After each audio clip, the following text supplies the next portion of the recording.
नमस्कार दोस्तों, जागृति क्लासेज के ऑनलाइन प्रोग्राम में आप सभी का फिर से हार्दिक स्वागत है। हम लोग ज्योग्राफी की सीरीज में वायुमंडल पढ़ रहे थे और इस टॉपिक में पहले हम पढ़ चुके हैं क्या क्या कि वायुमंडल क्या होता है, इसका परिचय क्या था, वायुमंडल का महत्व क्या है, वायुमंडल का जो संगठन है वो किन किन चीज़ों से मिलकर के बना है और वायुमंडल की संरचना क्या है। तो ये इस पूरे टॉपिक का क्या था, एक सेगमेंट था जो कि हमने कुछ पैराग्राफ्स में डिवाइड किया था। तो इनमें से दो चीज़ें क्लियर हो चुकी है हमारी कि वायुमंडल का परिचय क्या है। तो वायुमंडल, पहली बात तो यह है कि कहते किसे हैं। तो वायुमंडल किसे कहते हैं कि गैसों का ऐसा आवरण जो पृथ्वी के क्या है, चारों तरफ से घेरे हुए है। तो ये क्या हो गया, हमारी अर्थ, और ये गैसीय आवरण है। और यही गैसीय आवरण क्या कहलाता है, वायुमंडल कहलाता है, जो कौन से फोर्स के कारण पृथ्वी से बना हुआ है, ग्रेविटेशन फोर्स के कारण पृथ्वी से बना हुआ है। ठीक है। दूसरी चीज ये भी जानी थी कि ये जो वायुमंडल है ये किन किन चीज़ों से मिलकर बना है, यानी कि इसका जो संगठन है ये किन किन चीज़ों से मिलकर बना था, यानी कि गैसों से, गैस के बाद में जलवाष्प और इसके बाद में धूल कण अर्थात एयरोसोल। ठीक है। तो इन तीन तत्वों से मिलकर के क्या बना था, आपका वायुमंडल बना था। और इन गैसों में हम ये चर्चा कर चुके थे कि इन गैसों में कितने प्रकार की गैसें पाई जाएंगी। तो हमारी पहली थी, कुछ स्थिर गैसों की बात की थी हमने कि स्थिर गैसें कौन कौन सी हैं, और कुछ परिवर्तनशील गैसों की बात की थी। तो स्थिर गैसों में हमने तीन गैसों की चर्चा की थी, कौन कौन सी, एक तो आपकी नाइट्रोजन, ऑक्सीजन और ऑर्गन। और परिवर्तनशील गैसों में कार्बन डाइऑक्साइड,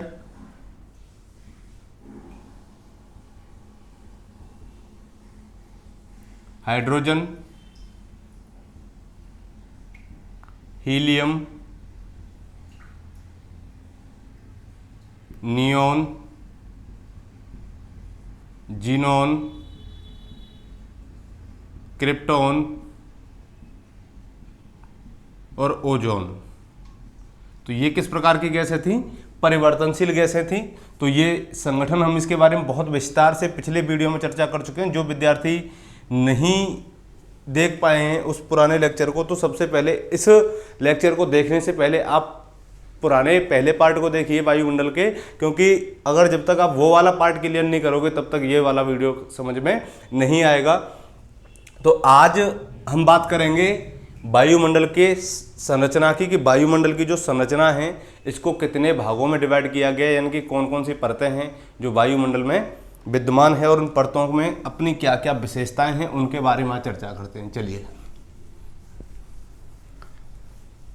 तो आज हमारा आखिरी पड़ाव है इस टॉपिक का। तो संरचना, तो संरचना में आप पहले लिख चुके हो कि कितनी परतों में इसको डिवाइड किया गया है, 5 परतों में। जो सबसे निचली परत है वो कौन सी है आपकी, क्षोभ मंडल, इसके बाद में समताप मंडल, इसके बाद में मध्य मंडल, और सबसे बाहरी परत जो थी वो थी आपकी बहिर्मंडल। ठीक है। अभी के लिए एक परत रहेगी आयन मंडल, और सबसे बाहरी परत बहिर्मंडल। और इन पांचों परतों में से जो हमारी ऊपर की 2 परतें हैं कौन कौन सी, आयन मंडल और बहिर्मंडल, इनको ताप मंडल भी कहा जाता है। दोनों को संयुक्त रूप से क्या कहा जाता है, ताप मंडल भी कहा जाता है। और इनकी अपनी क्या क्या विशेषताएं हैं उनके बारे में एक बार विस्तार से चर्चा कर लेते हैं। तो ये चीज़ें तो आपने यहाँ देख ही ली कि सबसे निचली परत कौन सी हो जाएगी, क्षोभ मंडल, उसके बाद हम समताप मंडल। ये एक बार सीक्वेंस से आप इनका क्रम याद रखना, ठीक है, क्योंकि कई बार क्या होता है कि सीधे सीधे क्वेश्चन पूछ लिए जाते हैं और पूछे भी गए हैं बहुत पहले कि वायुमंडल की परतों को एक क्रम में व्यवस्थित कीजिए, तो आपसे क्रम में व्यवस्थित करवा लेगा। लेकिन कई बच्चे क्या करते हैं, तो याद तो करके जाते हैं हिंदी में कि क्षोभ मंडल, लेकिन वो ये भूल जाते हैं कि क्षोभ मंडल को इंग्लिश में क्या कहा जाता है, ट्रोपोस्फीयर किसे कहा जाता है, स्ट्रेटोस्फीयर किसे कहा जाता है, मीसोस्फीयर किसे कहा जाता है, आयनोस्फीयर किसे कहते हैं, एक्सोस्फीयर किसे कहते हैं। अगर यहाँ से लगभग देखा जाए तो 2-3 बार क्वेश्चन पूछा जा चुका है सिर्फ इनकी परतों के नाम से। और नाम कैसे, कि जैसे मैं आपको एक सवाल दे रहा हूँ, यहाँ पर क्वेश्चन है मैं इसका आंसर नहीं बताऊंगा, वीडियो कंप्लीट देखने के बाद में आप इसका आंसर कमेंट बॉक्स में लिख के बताना, ठीक है। चलिए क्वेश्चन क्या है हमारा, वायुमंडल की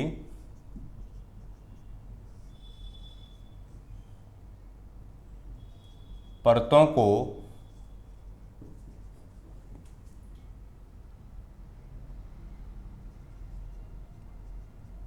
आरोही क्रम में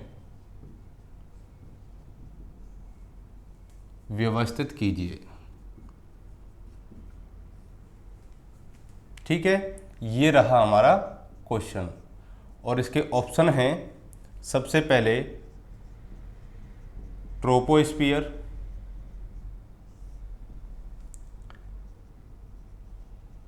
स्ट्रेटोस्फियर, आयनोस्फियर,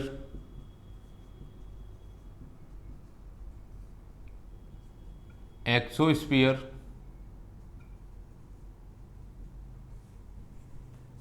और मीसोस्फियर।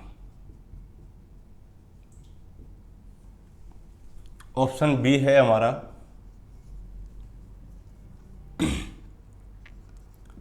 ट्रोपोस्फियर, स्ट्रेटोस्फियर, इसके बाद में मीसोस्फियर, आयनोस्फियर और एक्सोस्फियर। ऑप्शन सी है मीसोस्फियर, स्ट्रेटोस्फियर,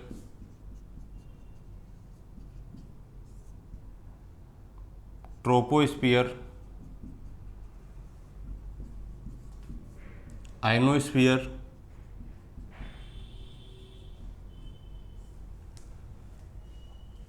और एक्सोस्फियर। लास्ट ऑप्शन है अपना डी, स्ट्रेटोस्फियर, मीसोस्फियर, आयनोस्फियर, एक्सोस्फियर और ट्रोपोस्फियर। तो ये क्वेश्चन है हमारा जो आ चुका है 2-3 बार एग्जाम में, और इसका आंसर आपको देना है किसमें, कमेंट बॉक्स में बताना है, ठीक है। तो बहुत अच्छे तरीके से इसको समझना कि क्योंकि कई बार देखिए चीज़ें हमको आती हैं और आने के बावजूद भी कई बार हम कंफ्यूज हो जाते हैं, तो इस कंफ्यूजन को आज मिटाने की कोशिश करेंगे। और एक बार अच्छे से आप लोगों ने वीडियो देख लिया तो वायुमंडल से संबंधित कोई भी क्वेश्चन आ जाए, इससे रिलेटेड कोई भी प्रश्न आ जाए, आपका कभी जीवन में गलत नहीं होगा। लेकिन एक बार बहुत अच्छे से अपने नोट्स बना के समझ के चीज़ों को तैयार करना है आपको, ठीक है। तो इसका आंसर कमेंट बॉक्स में भेजना।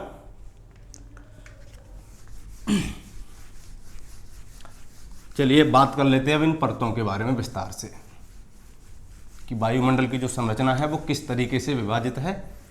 तो देखिए सबसे पहले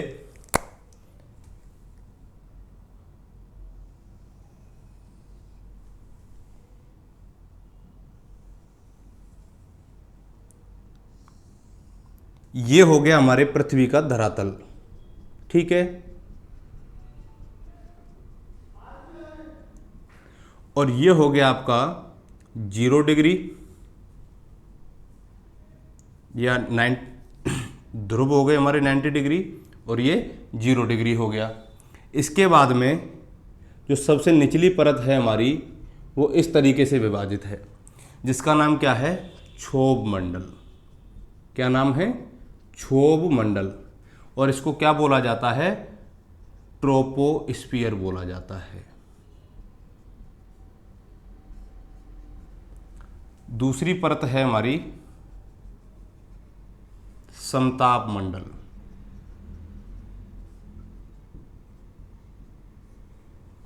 तीसरी परत है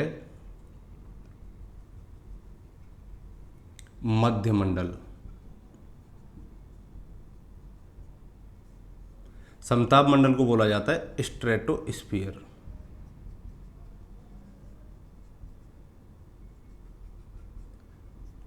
और इसको बोला जाता है मीसोस्फीयर।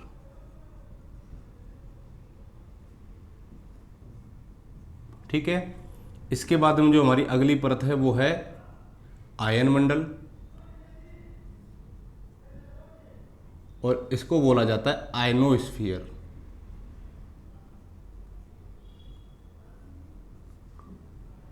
और जो सबसे ऊपरी परत है हमारी, जो सबसे बाहरी परत है, इसको बोला जाता है बहिर्मंडल।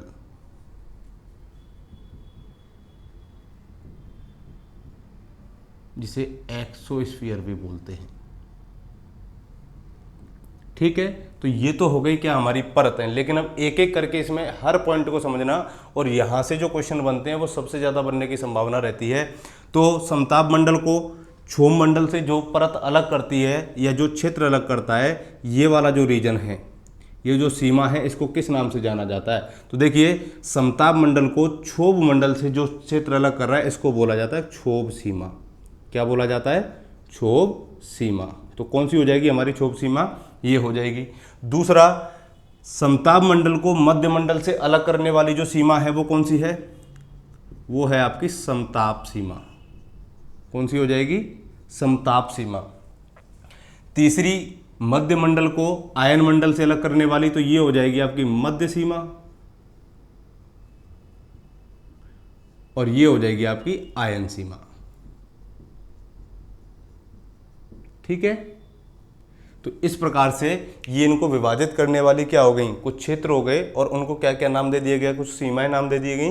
तो सबसे निचली यानी कि क्षोभ मंडल को समताप मंडल से अलग करने वाली परत क्या है? आपकी क्षोभ सीमा है। और समताप मंडल को मध्य मंडल से अलग करने वाली परत क्या है? आपकी समताप सीमा। और मध्य मंडल को आयन मंडल से अलग करने वाली मध्य सीमा, और आयन मंडल को बहिर्मंडल से अलग करने वाली संरचना आयन सीमा कहलाती है। ठीक है, तो ये चीज़ आपको क्लियर रहेगी। दूसरी बात आती है कि जो हमारी ये परतें हैं, इनका विस्तार कैसे है। देखिए, एक बार ये जैसे हमारी अर्थ हो गई है ना, ये पृथ्वी है। अब वायुमंडल किस तरीके से विस्तारित है? इसके चारों तरफ है। तो देखिए, मैं यहाँ एक बार सभी परतें बना देता हूँ ताकि आपको समझने में इनको प्रॉब्लम ना हो।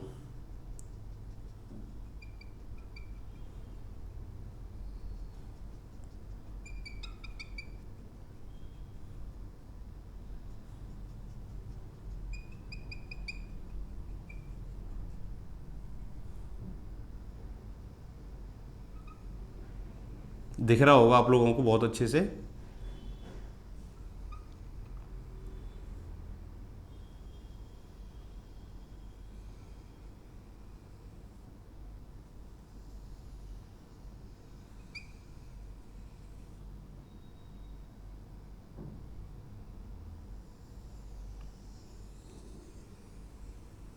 देखो, जैसे ये अर्थ है और इसके पृथ्वी के चारों तरफ क्या फैला हुआ है? इसका वायुमंडल फैला हुआ है। तो जो सबसे निचली परत है, यानी कि पृथ्वी के सबसे निकट की जो परत है, वो कौन सी है? आपकी क्षोभ मंडल है, ये वाली। ये पृथ्वी का धरातल हो गया, मैंने पहले ही आपको बोला है। तो यहाँ बात ये आती है कि इनकी जो ऊंचाई है वो धरातल से कितनी है, यानी कि प्रत्येक परत की अपनी क्या है, एक ऊंचाई है। वो किस प्रकार से है? देखिए, 0 डिग्री पर और 90 डिग्री पर क्षोभ मंडल की जो ऊंचाई है वो अलग अलग है। अलग अलग कैसे? 0 डिग्री पर अगर हम क्षोभ मंडल की ऊंचाई को मापते हैं तो ये बैठेगी आपकी 18 किलोमीटर। कितनी हाइट है इसकी क्षोभ? यहाँ पर 18 किलोमीटर। लेकिन अगर हम ध्रुवों से इसकी ऊंचाई मापते हैं तो ध्रुवों से इसकी ऊंचाई कितनी है? 8 किलोमीटर है। और जब ये पूछा जाए कि क्षोभ मंडल की जो औसत ऊंचाई है, तो औसत ऊंचाई कैसे निकालते हैं? कि इन दोनों को जोड़ दीजिए। कैसे औसत निकालेंगे? कैसे? कि दोनों संख्याओं को जोड़ दो। 18 + 8 = 26। कितने जोड़े हमने? 2। तो 2 का भाग दे दो, तो औसत ऊंचाई कितनी निकल के आ जाएगी? 13 किलोमीटर। जब सवाल ये पूछा जाए कि क्षोभ मंडल की ध्रुवों पर ऊंचाई कितनी है, तो 8 किलोमीटर, और विषुवत रेखा पर ऊंचाई कितनी है, तो 18 किलोमीटर। और एवरेज डिस्टेंस की बात की जाए, एवरेज हाइट की बात की जाए, तो कितनी आएगी आपकी? 13 किलोमीटर। ठीक है, तो ये अभी एक एक करके चीज़ों को समझ रहे हैं अपन। दूसरी बात आती है कि समताप मंडल की जो हाइट है वो धरातल से कितनी है? 50 किलोमीटर। कितनी है? 50 किलोमीटर। और मध्य मंडल की 50 से 80 किलोमीटर। कितनी? 50 से 80। आयनोस्फीयर की 80 से 400 किलोमीटर। 80 से 400 किलोमीटर। और बहिर्मंडल की 400 किलोमीटर से अधिक। कितनी? 400 किलोमीटर से अधिक। ठीक है, दूसरी दो चीजें क्लियर हो गई। अब एक एक करके हम इन सभी मंडलों के बारे में विस्तार से चर्चा कर लेते हैं। चलिए, तो सबसे पहले जो हमारी परत है वो कौन सी है? क्षोभ मंडल। तो देखिए, क्षोभ मंडल के बारे में एक एक करके समझिए, लिखते जाना मेरे साथ साथ या स्क्रीनशॉट लेते जाना। क्षोभ मंडल को क्या कहा जाता है? ट्रोपोस्फीयर कहा जाता है।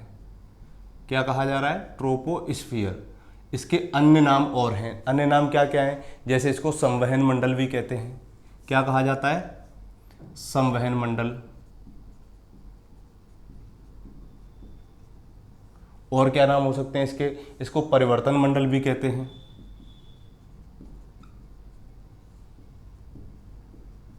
इसको विक्षोभ मंडल भी कहते हैं। क्यों कहते हैं ये भी बात करेंगे। दूसरी बात आती है कि जो इसका ट्रोपोस्फीयर नामकरण किया था, यानी कि क्षोभ मंडल को ट्रोपोस्फीयर कहने वाले वैज्ञानिक का नाम क्या था? तो उनके नाम की भी बात याद रख लेना, क्योंकि यहाँ से भी सवाल पूछा जा सकता है कि क्षोभ मंडल को ट्रोपोस्फीयर सबसे पहले किस वैज्ञानिक ने कहा था? तो उनका नाम है टीजरेंस डी बोल्ट। क्या नाम है? टीजरेंस डी बोल्ट। ठीक है, तो इनका नाम अच्छे से याद रखना, कई बार पूछा जा सकता है।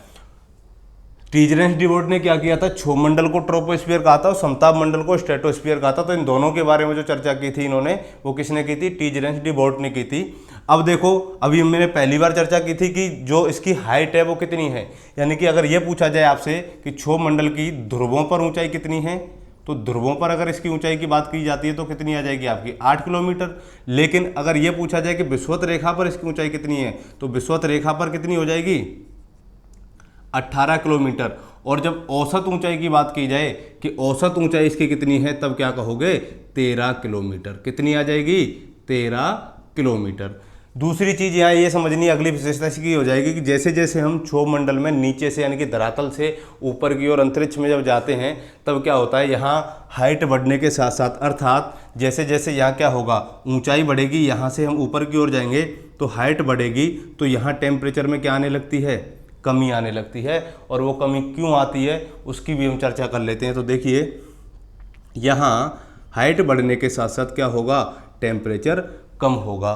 तो ये जो टेम्परेचर है इसके कम होने का जो रीजन है वो क्या होगा? देखिए, यहाँ क्या होता है, इस मंडल में वायु का प्रवाह यानी कि हवा चलती रहती है, वायु प्रवाहित होती रहती है। तो वायु के प्रवाहित होने के कारण इस रीजन में जो भी टेम्परेचर है वो क्या होता है? अधिक ऊंचाई तक पहुंच जाता है। और अधिक ऊंचाई तक टेम्परेचर का संवहन होने से इस मंडल में हाइट बढ़ने के साथ साथ क्या होगी? टेम्परेचर में वृद्धि होगी। क्यों होगी? कारण देखिए, वायु के प्रवाह के कारण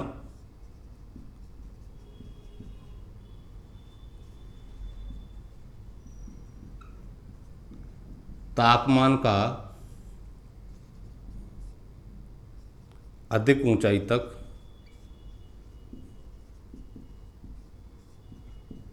संवहन होना,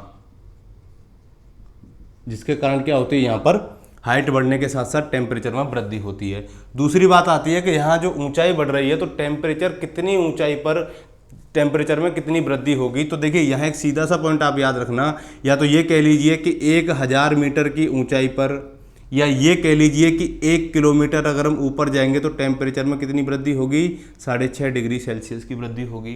कितनी होगी? 6.5 डिग्री सेल्सियस टेम्परेचर बढ़ेगा।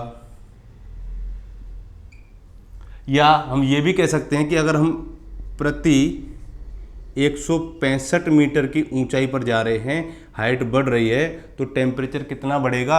1 डिग्री सेल्सियस। कितना बढ़ेगा? 1 डिग्री सेल्सियस टेम्परेचर बढ़ जाएगा। अब प्रति 165 मीटर की ऊंचाई पर जो तापमान बढ़ता है इसको बोला जाता है सामान्य ताप ह्रास दर। क्या बोला जाता है? सामान्य ताप ह्रास दर या नॉर्मल लैप्स रेट। ठीक है, अगली इसकी क्या विशेषता आ जाएगी इस मंडल की कि देखिए, इस मंडल में क्या होता है कि ये जो मंडल है वो पारिस्थितिकी और जलवायु की दृष्टि से बहुत इंपॉर्टेंट है। और इम्पोर्टेंट क्यों है? क्योंकि यही एकमात्र ऐसा मंडल है जहाँ पर मौसम संबंधी समस्त घटनाएं क्या होती हैं? संपादित होती हैं। और वो कौन कौन सी घटनाएं? जैसे देखिए, बाष्पीकरण। जैसे मान लो पृथ्वी पर क्या होगा? टेम्परेचर बढ़ेगा, और टेम्परेचर बढ़ेगा तो यहाँ जो जल उपस्थित है उस जल का क्या होगा? बाष्पीकरण होगा। वो अपनी तरल अवस्था से परिवर्तित होकर के कौन सी अवस्था में चला जाएगा, गैसीय अवस्था में चला जाएगा।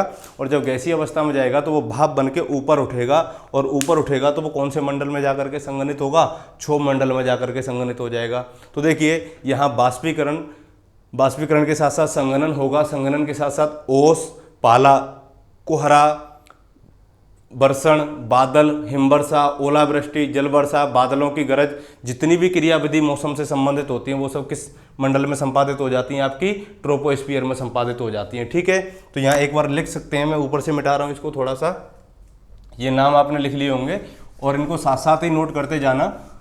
चलिए, तो देखिए यहाँ कौन कौन सी मौसम संबंधी घटनाएं कंप्लीट होती हैं। मौसमी घटनाएं कहाँ क्लियर होंगी, क्षोभ मंडल में कौन कौन सी, सबसे पहले वाष्पीकरण, संघनन, ओस, पाला, वर्षण, बादल बनना, हिमवर्षा, ओलावृष्टि, ठीक है, और कोहरा, और क्या रह गया आपका, जैसे जो आपने कभी देखा होगा जब बारिश होती है तो कई बार बिजली की जो गर्जन होती है, विद्युत की जो गर्जन होती है वो भी कौन से मंडल में होगी, आपकी इसी मंडल में होगी, जिसे हम क्या बोलते हैं, विद्युत गर्जन बोलते हैं, जो कई बार काले लोगों के ऊपर गिर जाती है। तो इसीलिए काले लोग डर की वजह से क्या होते हैं, घर से बाहर नहीं निकलते हैं। ये फैक्ट चला आ रहा है, बचपन से सिखाया जाता है हम लोगों को कि जब बिजली कड़के तब घर से बाहर ना निकलें। ठीक है, तो ये सारी जितनी भी मौसमी घटनाएं हैं वो सब कौन से मंडल में क्लियर हो जाएंगी, इसी मंडल में क्लियर हो जाएंगी। ठीक है, दूसरी चीज़ ये आ रही है कि इसकी विशेषताएं हो गई। अब इसके बाद में जो सबसे इसकी जो परत है, आखिरी जो सीमा है, इस सीमा का नाम क्या है, तो आप यहाँ कह सकते हो कि क्षोभ मंडल को समताप मंडल से अलग करने वाली जो सीमा हो जाएगी आपकी कौन सी हो जाएगी, क्षोभ सीमा हो जाएगी। ठीक है, तो इस बात को याद रखना। तो ये हो गई क्षोभ मंडल की अपनी विशेषताएं। अब बात करते हैं अगले मंडल की, किसकी, समताप मंडल की। चलिए आगे बढ़ते हैं। बहुत अच्छे तरीके से समझना इस चीज को, आप कभी नहीं भूलोगे। ठीक है, और एक भी क्वेश्चन आपका इस टॉपिक से संबंधित अगर एग्जाम में आ भी जाता है और ये वीडियो आप लोगों ने अच्छे तरीके से देखे, नोट्स बनाए, अच्छी तरीके से समझा है, तो एक क्वेश्चन आपका यहाँ से गलत नहीं होगा। तो देखिए सबसे पहले हमने क्या जाना कि क्षोभ मंडल की ऊंचाई लगभग औसत कितनी है, 13 किलोमीटर है एवरेज में।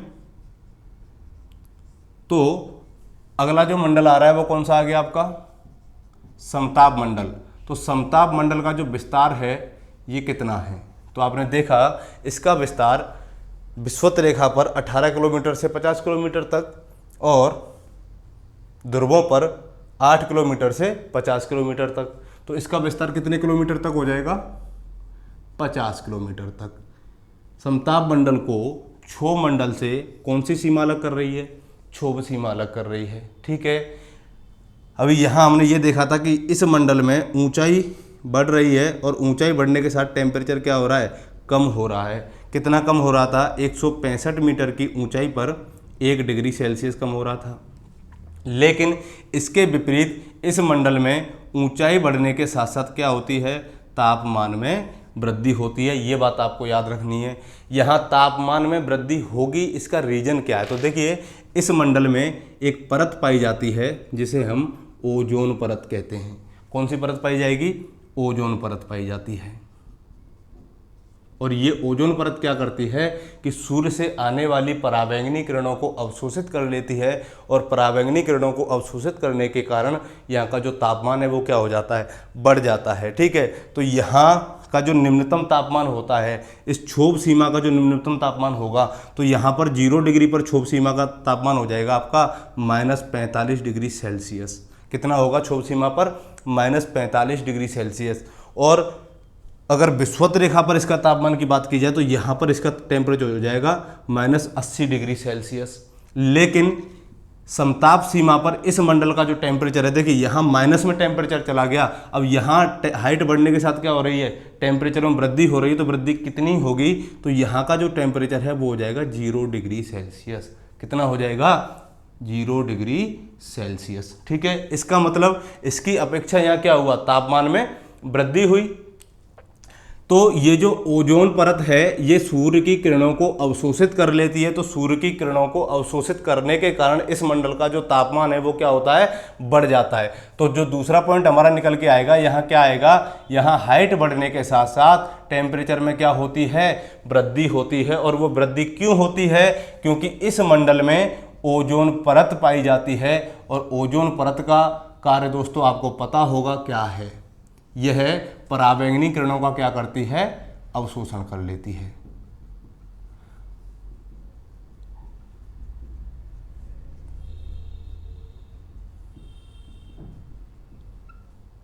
ठीक है।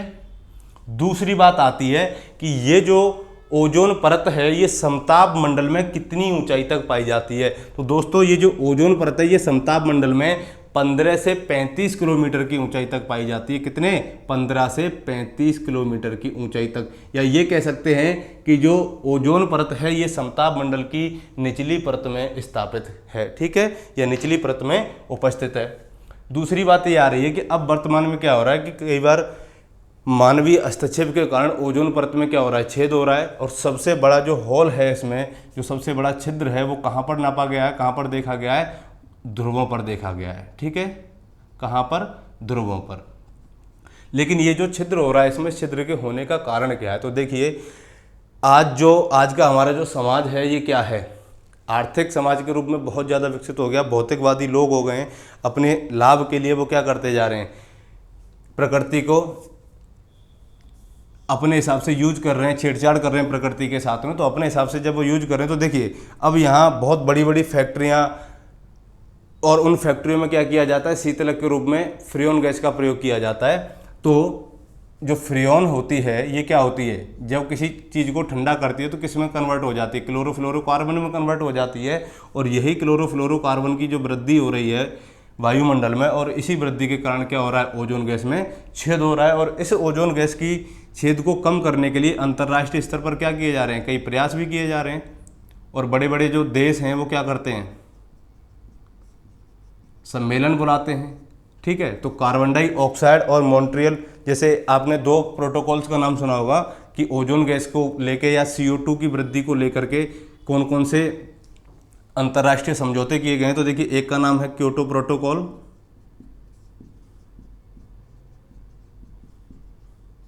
और दूसरा है आपका मॉन्ट्रियल प्रोटोकॉल।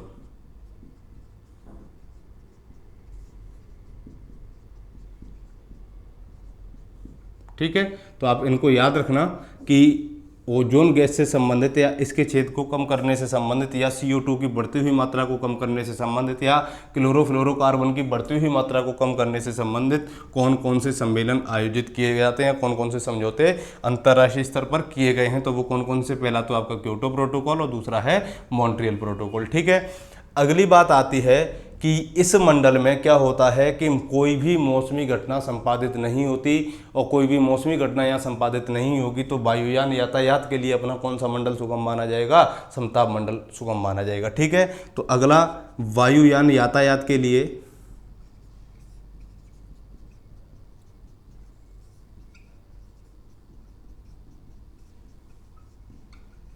ठीक है, क्यों है सुगम, क्योंकि यहाँ पर कोई भी मौसमी घटना संपादित नहीं होगी, तो यहाँ वायुयान उड़ाने के लिए क्या पाई जाती हैं, आदर्श स्थिति पाई जाती हैं। ठीक है, तो ये बात हो गई किसकी, हमारी समताप मंडल की। और समताप मंडल को क्या कहा जाता है, स्ट्रेटोस्फीयर भी कहा जाता है। क्या कहा जा रहा है आपको, स्ट्रेटोस्फीयर भी कहा जा रहा है। ठीक है, ये चीज़ आपकी क्लियर हो गई, ये हो गया आपका समताप मंडल। अब जो अगला मंडल आ रहा है हमारा वो कौन सा है, मध्य मंडल है। और मध्य मंडल को समताप मंडल से जो अलग करने वाली सीमा है वो कौन सी है, आपकी समताप सीमा है। ठीक है, तो देखो यहाँ पर हाइट बढ़ने के साथ साथ क्या हो रही थी, टेम्परेचर में वृद्धि हो रही थी। तो यहाँ क्या होगा, हाइट भी बढ़ेगी और टेम्परेचर कम होगा।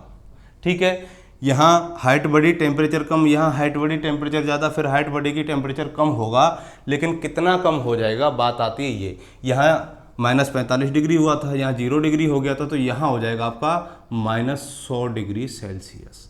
कितना हो जाएगा, -100 डिग्री सेल्सियस हो जाएगा। ठीक है, और इसको क्या कहा जाता है, मीसोस्फीयर कहा जाता है। इसकी अपनी को ज़्यादा विशेषताएं नहीं है, बस इसमें इतना से याद रखना कि जितने भी उल्कापिंड आते हैं वो सब आकर के कहाँ नष्ट हो जाते हैं, आयन मंडल से पहले, या ये भी कह सकते हैं कि मध्य सीमा के बाद में यहीं इस एरिया में आकर के वो समाप्त हो जाते हैं। ठीक है, इसके बाद में जो अगला हमारा मंडल है वो कौन सा है, आयन मंडल। और आयन मंडल के बारे में थोड़ी सी यहाँ जानकारी जान लेते हैं, क्योंकि अपने आप में ये थोड़ा सा इम्पोर्टेंट इसलिए है, बताऊँगा क्यों इम्पोर्टेंट है।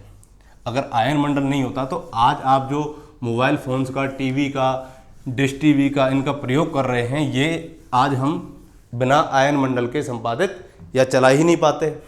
ठीक है, अगला जो मंडल आ गया हमारा वो कौन सा है, आयन मंडल। और आयन मंडल को क्या कहा जाता है, आयनोस्फीयर कहा जाता है।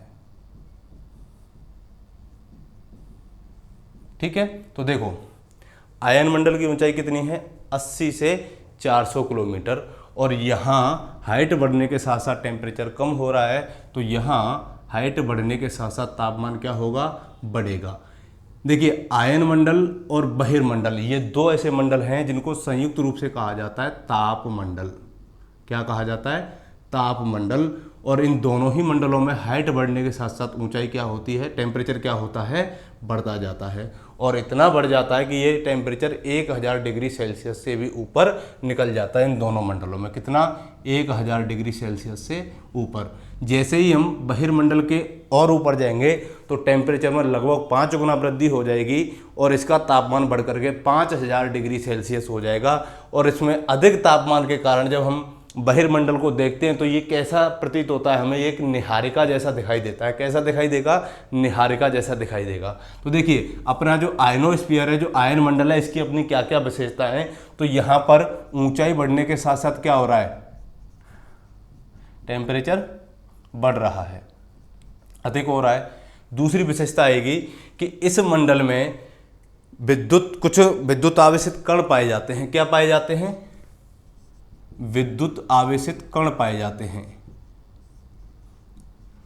और इन्हीं विद्युत आवेशित कणों को क्या कहा जाता है, आयन कहा जाता है। और इनके नाम के आधार पर इसको क्या बोला गया, आयन मंडल बोला गया। ठीक है, तो ये जो आयन मंडल है, इस मंडल में क्या पाए जा रहे हैं, विद्युत आवेशित कण पाए जा रहे हैं। तो हमारे पृथ्वी से क्या किया जाता है, जितनी भी तरंगे हैं वो सब, जितने भी सैटेलाइट हैं वो सब कहाँ स्थापित किए जाते हैं, वो यहीं पर स्थापित किए जाएंगे।